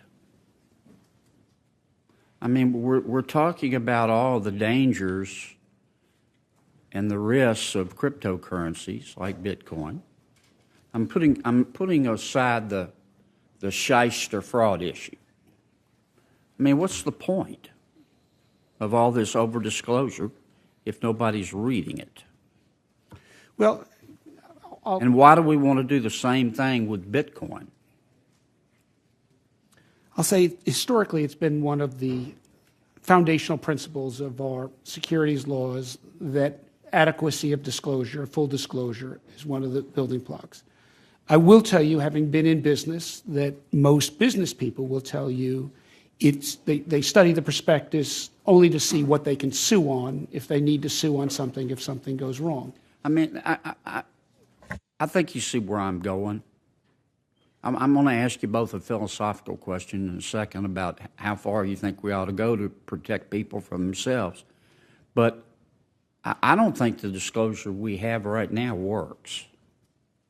I think it's good for the lawyers, and it's good for the financial advisors. But I think we over-disclose. And I think you can. I'll bet you each have a smart lawyer on your staff. You could go to them and say, "Write me a good disclosure for Bitcoin." And you would get it back and look at it and then pick 50 names from the Washington, D.C. phone book and ask them to come in and say, read this and tell me if it makes sense to you. I mean, what's the point? How far do you think we ought to go here in terms of cryptocurrency? I'm separating this from the blockchain technology. I mean, China outlawed it. So I think South Korea has too. What are you suggesting, that we just go after the shysters and fully disclose? I mean, is that what you think we ought to do? Well, Secretary, yeah. or Chairman? Senator, I think that is exactly the question we're here to pose and take forward, which is, what is the right way to deal with this new technology? I'm not, as just a person watching it, I'm not satisfied when I see people thinking that these trading platforms of cryptocurrencies have the same kind of protections that a stock exchange would. And I'm very unhappy that people are conducting ICOs, like public offerings of stock, when they should know that they should be following the private placement rules unless they're registering with us. Those two things make me unhappy. We're figuring out how to deal with them is why we're here. I agree with you that we should be careful not to go too far. But for me, just to be clear, for me in this ICO space, it's pretty clear that when people are violating our securities laws work pretty well. Disclosure can be improved. It can really be improved. Well, let me make this suggestion because I don't want to go over. Last time I asked questions, I got a little carried away. I think I went over 3 minutes. And our ranking member put me on double secret probation. So I'm not going to do that today. Like I have the power to do that. He does. I just, the disclosure, I mean, you can extend the disclosure we have now to Bitcoin, and you haven't done anything. I'm not suggesting we shouldn't have disclosure, but you got to have disclosure that makes sense and helps people other than the lawyers. I agree, Senator. Senator Warner. I usually agree with my friend from Louisiana. But I think we may be on top of something that is transformational. And I don't think you can separate the underlying distributed ledger or blockchain from some of these crypto assets. And if we had the same rate of increase that the next 2 years that we've had the last couple of years, we're talking now a couple $100 billion, we'd be at north of $20 trillion caught up in this area by 2020. And I think I remember back, I was lucky enough to get in the cell phone business back in the early 80s, and everybody thought it was going to be a small business, and they were wrong, and I got rich. I think we're looking at the same kind of transformation about to take place, and we are going to have to wrap our arms around it. We've talked about some of the consumer protection issues, but we've got money laundering issues. We've got cybersecurity issues. A third of the Bitcoin exchanges have been cyber hacked between 2009 and 2015. I'm not exactly sure what the right regime ought to be, but I would argue that, well, I commend the Treasury Secretary for putting a working group together, but I would argue this is the reason we created FSOC in the first place, that this rises potentially to the level of a systemically relevant event, and I'd just be curious whether you believe, and I commend what both of you are trying to do, but whether this ought to elevate to an FSOC level analysis. So, Senator, I had the same question you had, which is there's a big rise here. If it does keep going, is this a systemic issue? Which is one of the reasons we brought it up at FSOC, talked about it at FSOC. I again commend the Treasury Secretary for forming the working group. I want to go back to separating ICOs and cryptocurrencies. ICOs that are securities offerings, we should regulate them like we regulate securities offerings. End of story. Let me make sure, because I've got a couple more points. Thank you, Senator. Just real quickly, on the issue of disclosure, sometimes what we're seeing is not a problem of absence of disclosure, it's false disclosure. And false disclosure is often fraud, and I think we need to step in there. But just in terms of discussion, as Chairman Clayton mentioned, we have begun discussions at FSOC. In addition, there's also been discussions led by Chairman Clayton at the Financial Stability Board and also at IOSCO, which is the International Organization of Securities Commissioners. So these discussions are taking place at the right levels of debate, but there's so much more to be done. But, and again, to my friend from Louisiana point, we've got this, we're focused a lot on Bitcoin and crypto assets, cryptocurrencies, and I think there's even definitional issues here. But you've got a whole new platform called Ethereum where they're creating, file sharing or extra computer time. I'm not sure what kind of assets those fall into. Are they potentially regulated within your realm, or if there is a trading exchange, a tokenization exchange between excess computer time? I'm not sure where that fits at this point. The definition of a security, I believe, the people who wrote the 34 Act and the 33 Act, they were smart. They did it on a principled basis, and they basically said, if you're giving people money in exchange for a future development of a business with the hope of a return, and whether that return comes in the form of server time or your ability to sell server time, it's a security. But there have been, and I concur with the approach you've taken in terms of the ICOs, and I think there's been some very bad behavior. Mm-hmm. Yet certain ICOs, the SEC has not stopped, others they have stopped. And are you going to go back and re-review the ones that have gone forward? Let me say another thing about the 33 and 34 Act. When they were written, there was a great recognition that there was a tremendous amount of securities activity in this country, and that we were going to rely on gatekeepers to help us enforce those, and liability to help us enforce those rules. Accountants, lawyers, underwriters, sellers, and the like. I'm counting on those people to do their job, and I've made that clear. Let me ask Chairman Giancarlo, what we did, and one of the things I'm concerned about was that I think we may have moved too fast on allowing, for example, futures trading on Bitcoin. And I would just wonder, you've allowed future trading contracts on Bitcoin, yet the SEC has not allowed ETFs. I'm just worried that we need a much more coordinated effort, because I think the potential writ large amongst crypto assets and the underlying blockchain could be as transformational as wireless was years ago. And I think we're going to need a much more coordinated effort. I know my time's expired, but if you could both quickly comment on that, I'd appreciate it. I believe it is critically important that we coordinate on this. I believe that we are all both individually and collectively understanding our authorities, understanding this new technology, working around it. There was a communication amongst myself, Chairman Clayton, the Treasury Secretary, and others in connection with Bitcoin futures. And Bitcoin futures are quite different than the Bitcoin market. The Bitcoin is an anonymous area. Bitcoin futures is fully transparent to the regulator.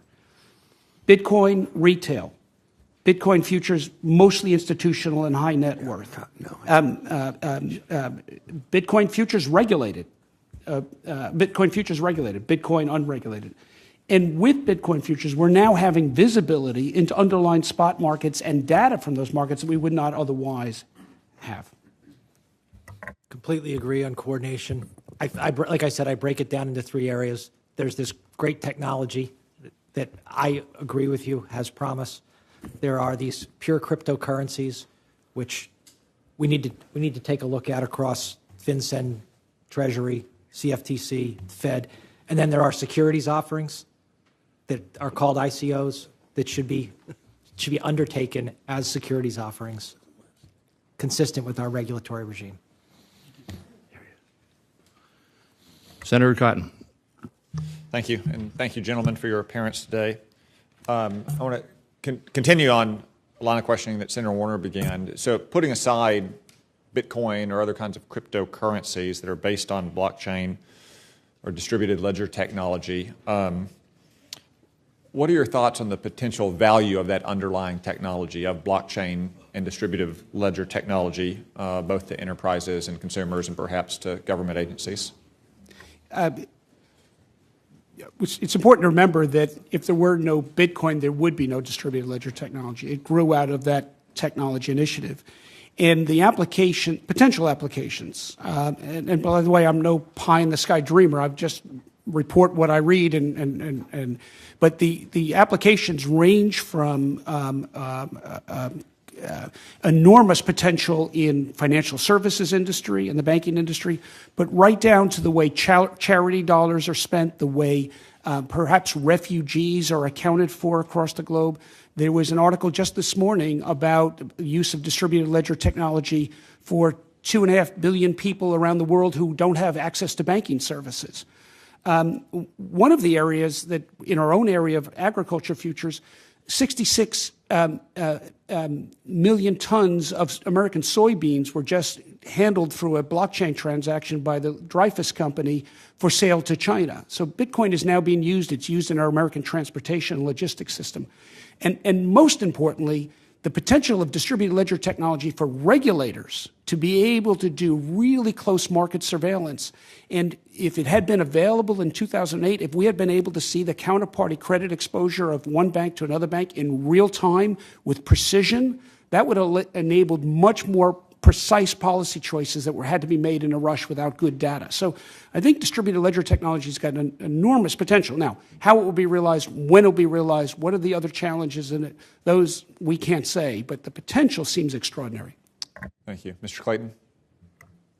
I agree that the potential seems very significant. And just look around anywhere in our economy where verification and record keeping has cost that is potentially reduced is an opportunity for this technology. That's just one of them, and I hope people pursue it vigorously. Thank you. Let's turn our attention now to cryptocurrency and to Bitcoin, since it's the most prominent. Yesterday, the Dow Jones had its single largest decline in a point scale, 4.6% as a percent, which is high, not the highest ever. That obviously generated a lot of news coverage. The dollar has faced 2% inflation or less now for many years.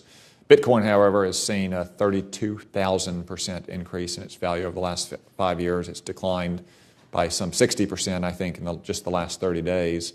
What are the factors driving that kind of extreme price volatility in Bitcoin relative to securities of public traded companies or the U.S. dollar? Well, just recently, the volatility we've seen in Bitcoin was not as large as volatility we've seen in some other asset classes, such as the VIX product, which is known as the fear index, a volatility gauge. And so we have seen extraordinary volatility in Bitcoin, but in our world, in commodity derivatives, we're used to volatility in asset classes, and that's one of the things that the emergence of a futures product is meant to do, is to provide those who are exposed to that volatility a means of hedging and mitigating the risk to that volatility. Mr. Clayton. I don't really know what's driving the volatility in Bitcoin and cryptocurrencies. They're not correlated with sovereign currencies, so it must be something different from what would drive the dollar. But that's one of the issues before us. Is there does appear to be a lot of volatility compared to the medium they are supposed to be a substitute for. So what does that kind of volatility portend for cryptocurrencies' future as a potential alternative to legal tender of nation states, or in the EU's case, a transnational organization? You raise a great point. Now, maybe that volatility tamps down to a stable, but an asset that is highly volatile is not a very effective means of exchange, because you don't know how much you're getting by the time you receive it, or how much you're paying at the time you have to pay it. If you agree a price on day one, but have to source it on day 10, you expose yourself to significant risk. Thank you. My time has expired. I do want to associate myself with the remarks of Senator Donnelly at the end of his remarks about the risks that cryptocurrencies are currently posing as a way for rogue nations, terrorist organizations, criminal organizations to evade sanctions, not just in trading, but in hacking as well, as we've seen media reports from North Korea. So I'm glad to hear that you are working closely with our law enforcement and intelligence agencies, and I hope that continues. Thank you. Senator Menendez. Thank you, Mr. Chairman. Thank you to both, and it's good to welcome a fellow New Jerseyan in your role, Mr. Chairman. I have been actively following both Venezuela and Russia's interest in developing virtual currencies for the purposes of evading U.S. sanctions. Last month, I sent a letter to Secretary Mnuchin on this subject, and I asked Undersecretary Mandelker about this a few weeks ago when she was here before the committee. Under what circumstances would the SEC and the CFTC have a role in engaging or regulating the proposed new petro or crypto ruble currencies? More broadly, does the SEC and CFTC have a role to play in preventing the use of digital currencies by foreign governments to evade U.S. sanctions? Our jurisdiction should be very limited in that area, Senator. We have, as I've spoken about before, we do have enforcement authority for fraud and manipulation. And so if we thought that that instrument was being used for fraudulent purposes, manipulation purposes, we would not hesitate to take authority. But this, you're probably touching on an area where the jurisdictional lapse is probably greatest for the two agencies sitting before you today. And so let me ask you, manipulation, what if you're manipulating to avoid U.S. sanctions? I'd have to speak to our enforcement counsel to see how that fits in, but we would certainly look at it. And if I'd like to have you do so, and I would love to hear back through the committee. Are you interacting with FinCEN to the extent that you may have limited jurisdiction? Are you adequately integrated into the financial regulatory network that watches for illicit activities, or are there gaps that could create vulnerabilities? Yeah. So as we mentioned before, Senator, Chairman Clayton and I are part of a virtual currency task force that is put together by the Treasury Secretary that includes the Fed and FinCEN. And we have already had our first meeting, a beginning meeting to set out some work streams. We will have more to come. And it just so happens that I'm actually meeting with FinCEN's virtual currency team this week on a previously scheduled meeting to get some introductory discussion started of cooperation between our agencies. Mm-hmm. And so I look forward to actually asking them this question as well. Okay. And I would just say to both of you, to the extent that you have a role to play and you lack the present authorities to do so, I would love to know about that if you determine that is necessary, because I get my sense of cryptocurrencies largely driven to evade U.S. sanctions and to undermine sovereign currencies. Both of them are a challenge to the national interests of the United States. Let me ask you this. We've seen a dramatic increase in the number of initial coin offerings where private companies are using digital tokens to raise money instead of going through the capital markets. The Wall Street Journal reported that initial coin offerings grew from about 96 million in 2016 to over 4 billion in 2017. Many of these ICOs are relying on celebrity promoters to gin up the sales. For example, last year, Floyd Mayweather, the boxer, used Instagram to promote the purchase of Centra tokens. Now, I've done extensive work on consumer protections in the prepaid card space, where we've seen celebrities like the Kardashians use their status to sell products that come at a steep cost to consumers. And this feels eerily similar to that. Just the next avenue of exploitation. And I worry about unsuspecting investors that don't have the resources to understand the true risks. What can the SEC do to better protect investors who may be persuaded by celebrity promoters to purchase tokens offered in initial coin offerings without fully understanding the risks? Senator, I'm not going to comment on a specific instance, but some time ago, we put out an alert that said, if you are promoting securities, you're taking on securities law liability. I believe that has tamped down some of this endorsement activity. I will say it again right here. If you are promoting securities, you're potentially taking on securities law liability. Well, let me ask you, I appreciate that, and I hope that you will think about doing more to protect consumers. Can you walk us through why the SEC at this point is not comfortable with approving ETFs with significant investments in cryptocurrencies? Our ETF product space is largely a retail product space, and we've made it clear to the marketplace that there are a couple of issues with having an ETF that's based on a cryptocurrency. They go to price discovery, custody, and some other issues around volatility. We've let the industry know that those are issues that are of concern to us, and that we don't want to approve an ETF product with a cryptocurrency underlier until we can get comfortable with those issues. Thank you, Mr. Chairman.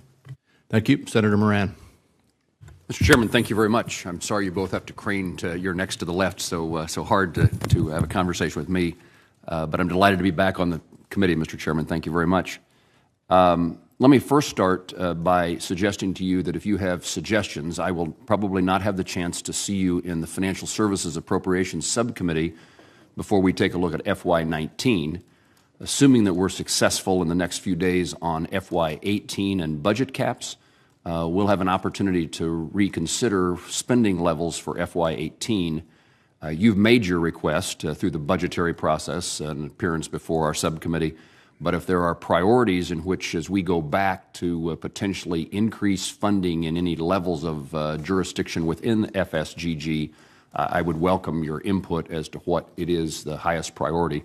I heard the commentary earlier in regard to one of the questions, I think, to Senator Reid was the hiring freeze has created challenges. I don't know that we can overcome that, but if it is personnel in a particular way or other things, it'd be useful for me to know. Thank you very much. And I didn't want to get ahead of the process, and our FY19 request reflects the sentiment I've expressed today. I don't know that we'll see the FY19 request before we are taking a look at the potential increase in funding for FY18, depending on when the President's budget is released. But I would offer that. It doesn't need to be today if there's any suggestions you'd like to convey to me. The issue of, you may have answered this question just now with Senator Menendez, Mr. Chairman, Chairman Clayton, but you indicated why you were reluctant or unwilling at the moment to approve a ETF proposal, but doesn't ETFs, just as options do on its exchange, mitigate the concerns, reduce the volatility and increase price discovery and reduce risk? So additional products, my question really is, don't additional products help alleviate some of the challenges that we face, or is Bitcoin or cryptocurrency so unique that it's different than other items that are traded on exchanges? Yeah, I think that the CFTC product has that effect. It's largely an institutional product, and you can take both sides of the market, and it gives people a chance. ETFs, you can take both sides of an ETF, but predominantly they're offered for a long investor, someone who wants exposure to the rise and fall of Bitcoin or other currencies just as it would. And that's a different dynamic than a futures product. And we've long taken an investor protection view of approving those types of products, which is embodied in our liquidity, custody, and pricing rules. If we get comfortable with those rules, then we can move forward. Very good. Let me raise a different topic than cryptocurrency.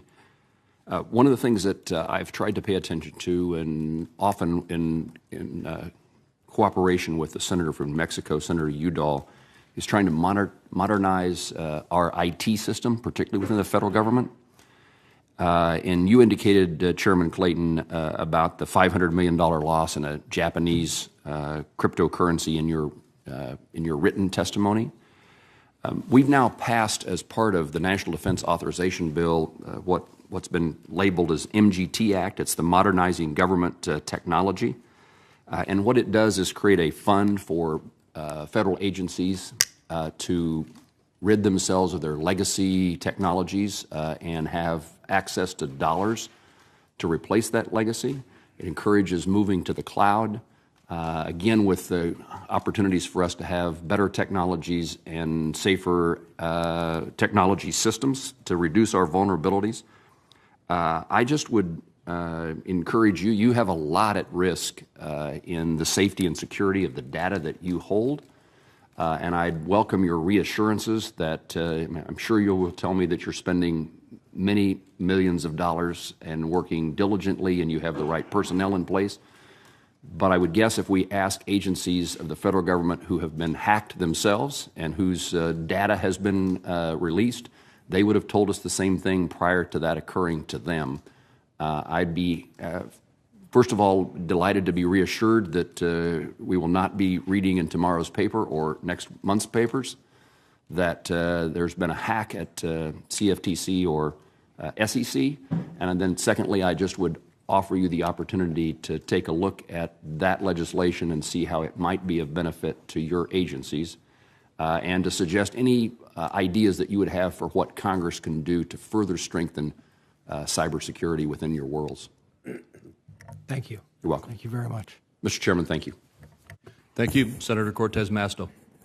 Thank you. Gentlemen, thank you. I apologize. I've had another committee hearing going on at the same time, but I appreciate your written comments and the conversation today is so important. As somebody who was the Attorney General of the state of Nevada and worked on consumer protection issues, obviously weeding out any type of fraud is important in this space as well. So let me, though, start with a couple of questions that I have. I understand that companies that originated outside the cryptocurrency space, like Kodak and Burger King, have recently jumped into the cryptocurrency space. However, some critics have warned that companies are using blockchain as an opportunistic venture to pump up stock prices without having a clear business plan. One company, Long Island Iced Tea, I understand, changed its name to Long Blockchain and watched its stock soar. So are you concerned that companies may be utilizing blockchain as a scheme to pump up their stock prices? And I'm going to just open it up to both of you. The short answer is yes. The longer answer is I've put out a warning in this space, I've put out a warning to securities lawyers as well, which is nobody should think it's okay to change your name to something that involves blockchain when you have no real underlying blockchain business plan and try to sell securities based on the hype around blockchain. And when you say you put out a warning, what does that mean specifically? We put out published it's on the SEC website. I made a speech regarding this, but this is an area of concern to us. Anytime there's something new that people seek to raise the value of their securities without the underlying goods being there, right, is problematic. Thank you, Senator. So as you know, the jurisdiction of the CFTC and the SEC is slightly different in this regard, and so Chairman Clayton is rightfully concerned with initial coin offerings that are misrepresenting the affiliation, whether it be with Kodak or otherwise. We focus on fraud and manipulation broadly in instruments where there is wild claims for them. And I mentioned earlier a case we recently brought again on a Long Island firm called My Big Coin, which turned out to be My Big Con. There was nothing there. They were taking people's money and not investing in anything other than their own jewelry and houses and fancy cars and this kind of thing. We've been very aggressive in our using our enforcement authority. We've recently brought 3 cases just last month alone. I've said there will be more, and we are looking into this and monitoring markets very carefully. We believe that our big task is bringing enforcement cases and letting people see that, as well as consumer education, which I've also because it has a deterrent effect. You hope it does, right? Yes. Mm-hmm. Okay, thank you. It's also been reported that more than 3 million Bitcoins have been stolen. That is about 14% of the Bitcoins, or 1 in 7 Bitcoins stolen. And on January 26, CoinCheck, a Japanese currency exchange, was hacked.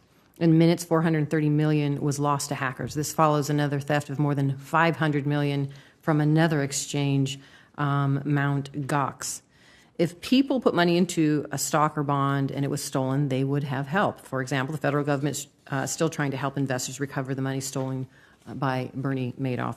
When virtual currencies are stolen by hackers, what can buyers do to get their money back, if anything?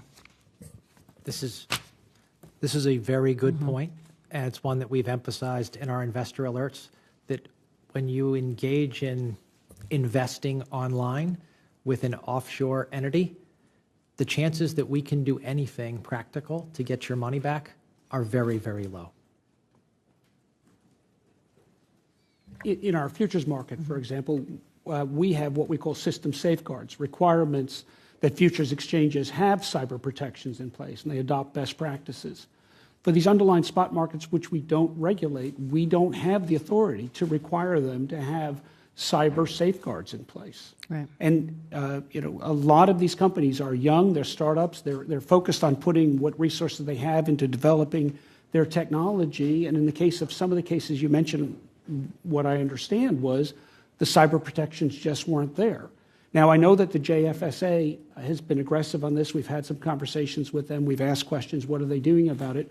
But unfortunately, the theft has already happened. Right. And so this is a problem. These underlying exchanges, while we do have enforcement authority, we don't have the same regulatory authority that we have in the markets that we oversee. That's our day job, as one of your colleagues mentioned earlier. And so therefore, this is a gap. Or the same kind of protection rules like custody. Right. It was gone. Yeah, so it's the old axiom, buyer beware. I mean, so around this space, a lot of education is important. I would imagine from all of the federal agencies to buyers so they know until something else can be done, which I think we're still trying to figure that out. I notice my time is up. Thank you very much. Thank you. Thank you. Thank you, Senator. I had not planned on having a second round, but I have agreed to allow Senator Shelby and Senator Warren to each have one brief question. Senator Shelby. I want to get in the area of what's on a lot of people's minds today, and I know you don't control it, the stock market. You know, what goes up comes down, as we all know, and we don't know when and so forth. Is this perhaps more than an ordinary correction, or do you have a judgment on that at all? Chairman. So your question is exactly the question I asked my staff and some of my colleagues across the federal government, because we should be asking those questions. By this morning, there was nothing to indicate that any of our systems didn't function as they were expected to function yesterday. This was the largest volume since November 2016. There was a significant price change, but it was not a price. Do you mind? We have two types of limits. We have single stock limits, and then we have market limits, the circuit breakers. Neither one of those were hit in any great detail. The single stock was 9. The circuit breakers didn't get hit. So as I sit here today, there's nothing that came out of this that concerns me from a functioning standpoint. But days like yesterday, our job is to look at them. From a regulatory standpoint, are you saying that you don't see anything amiss? Yes. From a regulatory standpoint? Yes. You can't control what goes up and goes down. But what spooked the markets? Is it profit taking, perhaps? Is it a whiff of maybe inflation out there because people that watch the markets and participate in the markets see that the Fed is beginning to raise interest rates, dealing with price stability as they see it, and the Fed has information perhaps we don't have. The economy's hot, unemployment's low, so forth. There's a combination of all, or can we really say? Well, I can't really say, because there are a lot of opinions on those things. Our job is to look at the functioning, absolutely, and look at the systemic risks. That's right. And I'm asking myself, is there anything that happened yesterday that gives me a different view of systemic risk than I had the day before? And so far, no. But that's a question I ask myself almost every day. Of course, we all know that when the market is going up, people are elated. That's natural. Mm-hmm. When it's going down, some people profit, but not a lot of people are elated. Is that fair? Fair. You have any comment, Mr. Chairman? I'm just smiling because just a recollection of a saying that a mentor of mine, who actually was my introduction into the financial markets, used to say.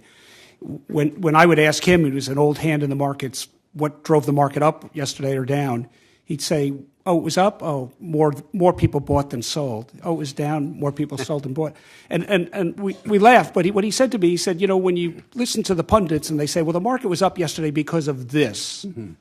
That may have been why, or may have not been why. But the reporters or the pundit needed a reason, so they pick something out, and that becomes the reason for the day. And I don't mean to be facetious, but markets are very, very complex, very, very complex. Very much. And sometimes it's oversimplifying, and you hear it on the news, you hear it by people that are stock pickers, and they say, well, it was because of this. Well, I don't know how anybody really knows. Now, if there are fundamental moves, fundamental changes, that's where we have to do. And I share Chairman Clayton's view is our job is to look at the structural underpinnings and see whether there's anything that's not functioning. See if the fundamentals are sound. See if the fundamentals are sound. So you won't be surprised to know that we had a late night last night and early morning this morning, checking in with our exchanges to make sure that things are in order, making sure that the margin levels held, to make sure there was no significant margin breaches. And I can say that the system held. The system worked as it was designed to do. The margin levels worked as they were designed to work. And so the right systems, the right policies are in place, but the markets are always evolving, always organic, and that's why we need to stay very close to them. The market always corrects. The question is this ordinary, maybe not an ordinary correction, but is it a correction? The market will correct itself, and we go from there. Is that fair? Yes. Thank you, Mr. Chairman. Senator Warren. Thank you, Mr. Chairman. So I want to go back to virtual currency, and I want to ask about initial coin offerings, ICOs. Some ICOs raise money for legitimate companies, but others we know are just Ponzi schemes. And many of the investors in ICOs are just everyday Americans, lured by aggressive marketing promising very high returns. In fact, it is now so bad that Facebook recently banned all ads for virtual currency-related products and ICOs because there were so many, quote, deceptive and misleading advertising that targeted regular consumers. So I just want to ask a little bit of question around how we make ICOs safer. Chairman Clayton, the SEC evidently recognized the risk, so it announced last summer that it would consider certain coins to be securities under the Securities Act, meaning that they have to be registered with the Commission and comply with disclosure requirements. In 2017, companies raised more than $4 billion in ICOs. How many of those companies registered their ICO with the SEC? Not one. Not one. And as of today, how many companies have registered for upcoming ICOs? Not one. Not one. So we're still at zero. Can you just say a word about why that's so? Yeah. Okay. I don't think the gatekeepers that we rely on to assist us in making sure our securities laws are followed have done their job. We've made it clear what the law is. As I've said many times, there are thousands and thousands of private placements that go on every year in the U.S. We want them to go on. We want people to raise capital, but we want them to do it right. Right. What ICOs do is they take the disclosure light benefits of a private placement and then add to it the public general solicitation and retail investor promise of a secondary market without registering with us. And folks somehow got comfortable that this was new and it was okay and it was not a security, it was just some other way to raise money. Well, I disagree with them. So it is not new, it is new, but it is not okay and it is not another way to raise money. Correct. I am understanding you to say it is a violation of the law. Yes. You know, registration really matters. When companies don't register their tokens as securities, they can hide information, and the SEC does not have the information it needs to monitor this market. I am perfectly happy for these people to do private placements, but do them right. Don't try and do it as a private placement, but get all the benefits of a public and then offering. lever over into a public and do all the offering. other shenanigans that are Well, good. So should I take today as you're sounding a warning bell for people? Maybe they better pay a little closer attention to the law, or the SEC is going to pay closer attention to them? Yes, and it's not the first time, but I really appreciate the opportunity to do it today. Thank you. Thank you, Mr. Chairman. Thank you, Senator. And thank you to our witnesses. We appreciate not only your testimony today, but the work that you are doing in this critical area. I would ask you to get back to me on recommendations as you refine your evaluation of our current financial legislative system and whether we need to provide further clarification from Congress. And with that, this hearing is adjourned. Thank you.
Thank you for watching this content and learning about this information with us. Don't forget to tap that like button and subscribe. It encourages us so much, and it helps other people find this content.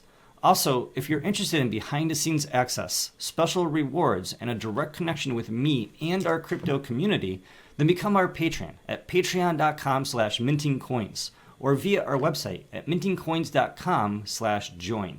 We look forward to connecting with you because together we are minting coins.